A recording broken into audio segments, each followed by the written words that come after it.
بعض دفعہ نماز جنازہ پڑھتے ہوئے لوگ جوتے سمیت نماز جنازہ پڑھ رہے ہیں، جوتے پہنے ہوئے آئے نماز جنازہ پڑھنے کے لیے۔ بھئی نماز ایک عبادت ہے۔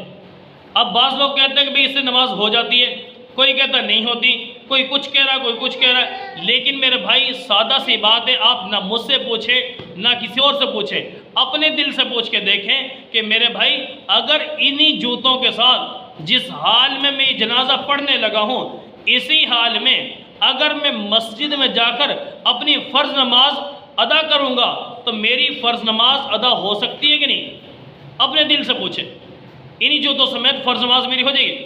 اگر آپ کا دل تسلیم کرے کہ واقعی ان کے ذریعے سے آپ اپنی فرض نماز ادا کر سکتے ہیں، نماز پڑھنے کا ثواب مل جائے گا، تو میرے بھائی انہی جوتوں سمیت آپ نماز جنازہ بھی پڑھ سکتے ہیں۔ لیکن اگر آپ کا یہ دل کہے کہ نہیں بھئی کہ ان جوتوں سے میں مسجد میں جا کر فرض نماز نہیں پڑھ سکتا، کیوں کہ ہوگی نہیں، کیوں پاک نہیں ہے، اسی لیے میرے بھائی سمجھ لینا انہی جوتوں کے ساتھ آپ کی نماز جنازہ بھی ادا نہیں ہو سکتی۔ افسوس ہے ان لوگوں پر کہ جو نماز جنازہ کے موقع پر کھڑے ہو کر یہ آوازیں دے رہے ہوتے بھئی جوتا صاف ہے تو ہو جائے گی نماز۔ اور بھئی صاف نہ کہو، صاف لفظ بولو، کیا کہ بھئی جوتا پاک ہے تو نماز ہو جائے گی۔ عام طور پہ جوتا پاک نہیں ہوتا، کیوں؟ انہی جوتوں سے آپ واش روم میں جا رہے ہو، ناپاک ہو گیا، انہی جوتوں کے ساتھ گندگی کے اوپر گزر رہے ہو، جوتا پاک کہاں سے رہا؟ اگر یہی بات ہے، جوتا صاف ہے، تو آپ یہ کپڑے کے اوپر بچہ پیشاب کر دے، چھوٹا بچہ، سمجھا رہی نا؟ چھوٹا بچہ کپڑے پیشاب کر دے تو عام طور پہ پیشاب جذب ہو جاتا ہے، خشک ہو جاتا ہے، اس کے بعد کپڑا صاف ہی صاف ہے، صاف ہے نا؟ ظاہر گندگی تو نظر نہیں آ رہی، صاف تو ہے لیکن پاک نہیں ہے۔ پاک ہونا الگ ہے، صاف ہونا الگ ہے۔ تو میرے بھائی سیدھا لفظ بولو، کیا کہ اگر جوتا پاک ہے تو نماز ہو جائے گی، صاف نہ کہو، صاف ہونے پر کپڑا بھی تو صاف ہے، اس سے نماز ہو جائے گی۔ تو جیسے یہ کپڑے کے اوپر گندگی لگنے سے یہ کپڑا ناپاک ہو چکا، ایسے ہی جوتے پر گندگی لگنے سے جوتا بھی ناپاک ہو چکا۔ جیسے کپڑے کو دھونے کے بعد اسے نماز ہو جاتی ہے، ایسے ہی جوتے کو بھی آپ نماز جنازہ کے لیے جا رہے ہو، اچھی طرح برش لگاؤ، صحیح طرح اس کو دھو، صاف کرو، اور اس کے بعد سمجھو کہ گندگی کے اوپر آپ کا پاؤں پڑنے نہ پائے، اس حال میں جاؤ، تب آپ کی جوتوں سے نماز ہو جائے گی۔ عام طور پہ انہی جوتوں سے واش روم میں جا رہے ہیں، انہی جوتوں سے گندگی کے اوپر سے گزر رہے ہیں، انہی کے ساتھ یہ گندی جگہوں میں جا رہے ہیں، اور پھر نماز انہی کے ساتھ۔ بڑے افسوس کی بات ہے میرے بھائی، یہ انتہائی نازیبہ حرکت ہے، یہ مناسب نہیں ہے کہ دین اسلام کو کیا اتنا اپنے کو گھٹیا سمجھ لینا، نعوذ باللہ۔ تو اسے میرے بھائی دوستو، اللہ کی بندگی کرنی ہے، دور دراز سے سفر کر کے آ چکے ہو، اپنے مسلمان بھائی کو مٹی میں اتار رہے ہو، ٹھیک ہے، دفن کر رہے ہو، اور اپنے پاؤں مٹی کے اوپر رکھنا گوارا نہیں کر رہے۔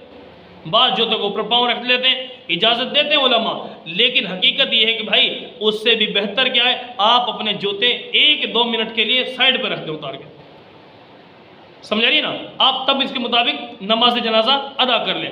اب رہی بات نماز جنازہ پڑھ رہے ہیں، آخر میں سلام ہے، تو سلام پھیرنے کے لیے بعض لوگ پوچھتے ہیں بھئی سلام پھیرنے کا طریقہ کیا؟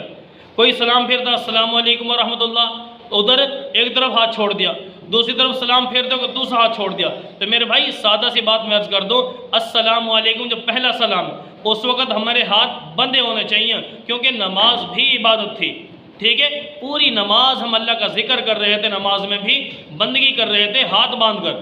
تو جب ایک طرف السلام علیکم ورحمۃ اللہ کہا، اب آپ کا ایک ہاتھ لٹک گیا نیچے، ایسے ہی نا کہ ایک ہاتھ لٹک گیا نا نیچے، ایک بندہ ہوا۔ اب اپنے آپ کو اسی سلام پہ تصور کرو، کیا کہ بھئی ایک ہاتھ لٹکا ہو، ایک بندہ ہو، اور ادھر آپ عبادت کر رہے، اس میں ادب زیادہ ہے کہ دونوں ہاتھ بندے ہو اس میں زیادہ؟ اور بھئی یہی ہوگا نا کہ آپ دونوں ہاتھ بندھیں، اس میں ادب زیادہ ہے، سمجھا رہی نا؟ اور ایک ہاتھ لٹکا ہو، ایک بندہ ہو، اس میں ادب نہیں ہے۔ اسی طرح دونوں ہاتھ چھوڑے ہوئے ہوں اور اللہ کا ذکر کر رہے ہو، پوری نماز عبادت تھی، ذکر تھا، اس کو دونوں ہاتھ باندھ کر آپ نے کیا، سمجھا رہی نا؟ تو لفظ سلام وہ بھی اللہ کا ذکر اور عبادت ہے، پہلا سلام بھی دوسرا سلام بھی۔ تو جب آپ نے وہ سلام پھیرنے، تب بھی ذرا اس کا خیال رکھیں کہ آپ کے ہاتھ بندھے ہوئے ہوں، سمجھا رہی نا؟ تو میرے بھائی دوستو، پہلے سلام میں بھی ہاتھ بندھے ہوں، دوسرے سلام میں بھی ہاتھ بندھے ہوں، اسی کا نام بندگی ہے، اسی کے نام عبادت ہے، اسی کے نام اطاعت ہے۔ بعض لوگ آپ کو اجازت دیں گے، علماء اجازت دیتے کہ بھی ایک ہاتھ چھوڑ دو ایک سلام میں، دوسرے سلام میں دوسرا ہاتھ چھوڑ دو، گنجائش ہے، لیکن ادب کا تقاضا کیا ہے؟ سب سے بہتر اور افضل طریقہ کیا ہے سلام پھیرنے کا، ہاتھ چھوڑنے کا؟ وہ یہی ہے کہ انسان نماز جنازہ پڑھتے ہوئے دونوں ہاتھ تب چھوڑے جب دونوں طرف سلام بھی پھیر لے۔ سمجھ آ رہی نا؟ اس سے میرے بھائی دوستو، ان چیزوں کو ہمیں مد نظر رکھتے ہوئے اپنی زندگی گزارنا ہے۔ اللہ رب العالمین امت مسلمہ کو پیارے نبی صلی اللہ علیہ وسلم کے دین کو صحیح طور پر سیکھ کر عمل کی توفیق نصیب فرمائے۔